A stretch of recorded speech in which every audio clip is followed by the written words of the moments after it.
تو میرے دوستوں بزرگوں نوجوان ساتھیوں، حضرت خواجہ حسن بصری رحمت اللہ تعالی علیہ آپ سونار کا کام کرتے تھے۔ توبہ کرنے سے پہلے ایک دکان رکھی ہوئی تھی۔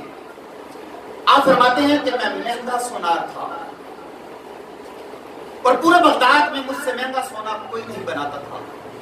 آپ فرماتے ہیں کہ جب میں سونے کی کوئی چیز بناتا تھا نا تو پھر میں کسی مشیر، وزیر، کسی مالدار آدمی کے پاس جاتا تھا۔ کیوں؟ اس لیے کہ عام بندے کے بس کی بات نہیں ہوتی تھی۔ آپ فرماتے ہیں کہ عام بندے کے بس کی بات نہیں ہوتی تھی اسے خریدنا۔ تو مجھے پتا چلا کہ مصر کا بادشاہ سونے کا بڑا شوقین ہے، اپنے لیے، اپنے بیوی بچوں کے لیے، رشتہ داروں کے لیے۔ حالانکہ سونا مرد کے لیے جائز نہیں کہ وہ سونا رکھتا ہے اور خریدتا ہے اپنے لیے، دوسروں کے لیے۔ تو میں نے اس کے وزیر سے وقت لیا کہ میں نے ایک سونے کی چیز بنائی ہے، عام بندے کی بس کی بات نہیں اسے خریدنا، اس لیے مجھے بادشاہ سے وقت لے کر دو، میں اس سے ملنا چاہتا ہوں، ملاقات کرنا چاہتا ہوں۔ میں نے اسے تحفے تحائف دیے جو طریقہ کار ہوتا ہے کہ میری اس سے ملاقات کرواؤ۔ تو وزیر مجھے کہنے لگا کہ آج بادشاہ سے میں تمہاری ملاقات نہیں کروا سکتا، اس لیے کہ بادشاہ اپنے پچھلے گاؤں گیا ہوا ہے۔ تو میں نے کہا کہ وہیں پہ میری ملاقات کروا دو۔ کیوں؟ اس لیے کہ جو سونا میرے پاس ہے نا وہ بہت قیمتی ہے، اگر میں واپس لے کر جاؤں گا تو ڈاکو کا خطرہ ہے۔ اس نے کہا اچھا میں تمہاری ملاقات کروا دیتا ہوں۔ تو آپ فرماتے ہیں میں اور اس کا وزیر ہم بادشاہ کے پچھلے گاؤں کی طرف چل نکلے۔ جب ہم بادشاہ کے پچھلے گاؤں میں پہنچے نا تو آپ فرماتے ہیں میں نے عجیب قسم کا منظر دیکھا۔ ایک قبر ہے، اس کے اوپر ایک خیمہ لگا ہوا ہے، اور وزیر مجھے کہنے لگا یہاں پر بیٹھو اور انتظار کرو، کیونکہ یہاں پر ایک رسم ہونے لگی ہے، بادشاہ جب فارغ ہو جائے گا تو میں تمہاری ملاقات کروا دوں گا۔ آپ فرماتے ہیں کہ میں نے عجیب قسم کی رسم دیکھی۔ جو بڑے بڑے علماء تھے نا مصر کے، فقیہ لوگ، اللہ رب العزت نے جنہیں علم و فنون پر دسترت عطا فرمائی تھی، وہ آئے۔ آپ فرماتے ہیں میں جانتا تھا مصر کے علماء کو، انہوں نے قبر کے گرد چکر لگایا اور بیٹھ گئے۔ آپ فرماتے ہیں تھوڑی دیر گزری، صوفیاء لوگ، اللہ اللہ کرنے والے، اللہ اللہ سکھانے والے، ان لوگوں کی جماعت آئی، قبر کے گرد چکر لگایا اور بیٹھ گئی۔ حضرت خواجہ حسن بصری رحمت اللہ تعالی علیہ فرماتے تھے تھوڑی دیر گزری تو جرنیل قسم کے لوگ، ہاتھ میں چھریاں پکڑی ہوئی ہیں، اسلحہ زیب تن کیا ہوا ہے، نیزے اور تلواریں پکڑی ہوئی ہیں، قبر کے گرد چکر لگایا اور بیٹھ گئے۔ آپ فرماتے ہیں تھوڑی دیر گزری، حسین و جمیل قسم کی عورتیں آئیں، قبر کے گرد چکر لگایا اور بیٹھ گئی۔ حضرت خواجہ حسن بصری رحمت اللہ تعالی علیہ فرماتے ہیں تھوڑی دیر گزری تو میری آنکھیں چھدی آ گئی جب میں نے یہ منظر دیکھا کہ بادشاہ نے اپنا سر کا تاج اتارا، اپنے ہاتھ پہ رکھا، قبر کے گرد چکر لگایا اور چیخیں مار کے اس زور سے لویا کہ دو آدمی پکڑ کر خیمے میں لٹاتے ہیں۔